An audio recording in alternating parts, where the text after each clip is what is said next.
Hoy vamos a hablar de una de las figuras más fascinantes y a la vez más contradictorias de la historia occidental. ¿Su nombre? Pablo de Tarso. Pero la pregunta que lo cambia todo es esta. ¿Cómo puede ser que el mayor enemigo de una fe acabe convirtiéndose en su arquitecto principal?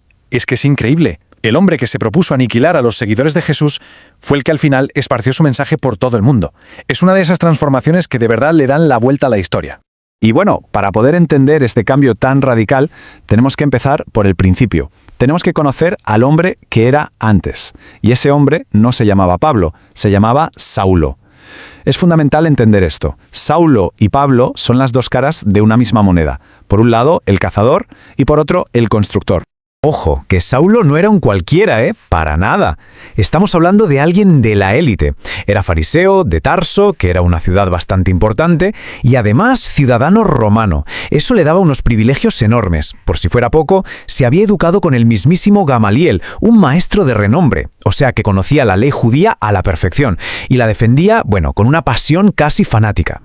Claro, desde su punto de vista, los seguidores de Jesús de Nazaret no eran simplemente gente que estaba equivocada. No. Para él eran una auténtica herejía, una blasfemia que, según él, estaba manchando la pureza de su fe y amenazando todo el orden social.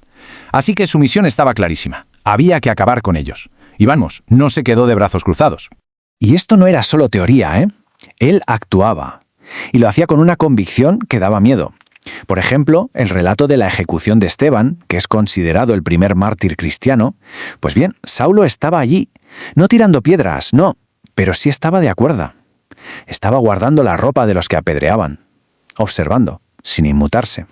Esto nos da una idea de la frialdad con la que creía en su causa. Pero todo, absolutamente todo, estaba a punto de cambiar. Saulo, con esa misma determinación de siempre, se pone en camino a Damasco. Llevaba cartas oficiales que le autorizaban a seguir con su caza de creyentes.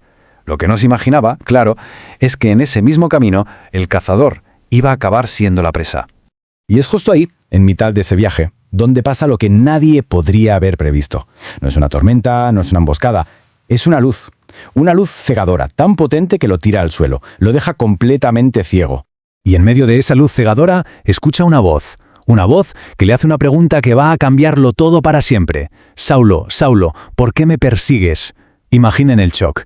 El cazador de repente se encuentra cara a cara con lo que tanto se había esforzado en destruir. Se queda ciego, sí, y así pasa 3 días. 3 días en completa oscuridad, sin comer, sin beber. Piensen en eso, 3 días de reflexión a la fuerza, tratando de entender qué demonios acaba de pasar. Es como si su ceguera física fuera necesaria para que pudiera empezar a ver de otra manera, espiritualmente. Y no recupera la vista hasta que un seguidor de Jesús, un hombre llamado Ananías, va a verlo y le impone las manos. Y aquí, justo en este momento, es donde se completa la transformación. Cuando vuelve a ver, la persona que se pone en pie ya no es Saulo. Adopta su nombre romano, Pablo. Y su misión. Su misión da un giro de 180 grados. El perseguidor, de repente, es el predicador. Claro, con este nuevo propósito viene también un cambio de estrategia que fue en su momento revolucionario.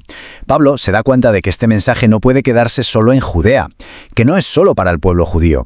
Su nueva idea, que era súper radical, es que había que llevarlo a los gentiles, o sea, a todos los que no eran judíos. Y vaya si se lo tomó en serio.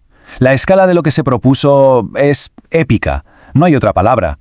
Estamos hablando de que en los siguientes 30 años viajó más de 16.000 kilómetros. Eso es casi media vuelta al mundo. Pero en el siglo I, a pie, en barco, una auténtica locura. Y sus viajes no eran al azar, para nada. Como se puede ver en la ruta, iba a los puntos clave del Imperio Romano. Empezaba en Antioquía, que era como su cuartel general, y de ahí a Grecia, a Asia Menor y por supuesto al corazón de todo, a Roma. Su plan era fundar comunidades en las ciudades más importantes. Esto nos demuestra que era un estratega absolutamente brillante. Básicamente usó las propias herramientas del imperio contra el imperio. Su ciudadanía romana, por ejemplo, le salvó el pellejo más de una vez, porque le daba derechos que el resto no tenía. Luego aprovechó la increíble red de calzadas romanas y las rutas marítimas para moverse a una velocidad y con una eficiencia que eran impensables. Y al enfocarse en las grandes ciudades, sabía que las ideas se extenderían desde allí casi como un virus. Pero su impacto no se quedó solo en los viajes. Pablo además fue un escritor increíblemente prolífico, y este gráfico lo deja clarísimo. Casi la mitad de los libros del Nuevo Testamento son cartas suyas. Es que su pensamiento, su teología, es literalmente el ADN de buena parte del cristianismo. Y aquí viene una de las grandes paradojas. Muchas de estas cartas, que están llenas de mensajes sobre la libertad espiritual, sobre una esperanza que no se rinde, las escribió desde la cárcel. Y no eran textos teológicos fríos y abstractos, eran cartas personales llenas de cariño, de ánimo, para las comunidades que él mismo había creado. Y las escribía mientras él estaba ahí, lidiando con la incertidumbre y con la muerte a la vuelta de la esquina. El contexto histórico de sus últimos días es brutal. En el año 64 después de Cristo, el gran incendio de Roma arrasa la ciudad. El emperador Nerón necesita encontrar culpables y los encuentra: los cristianos. Ahí se desata una persecución terrible. Y es en medio de ese clima de terror cuando arrestan a Pablo por última vez. Él sabe que su fin está cerca, que lo van a ejecutar. Y es entonces cuando escribe su última carta, dirigida a su discípulo Timoteo. Y en esa carta resume toda una vida de lucha, de fe inquebrantable, con esas palabras tan conocidas. Es la reflexión de un hombre que, a punto de morir, siente que ha hecho lo que tenía que hacer. Y aquí es donde vemos su legado, que es inmenso. Pablo fue el puente perfecto entre el mundo judío y el mundo grecorromano.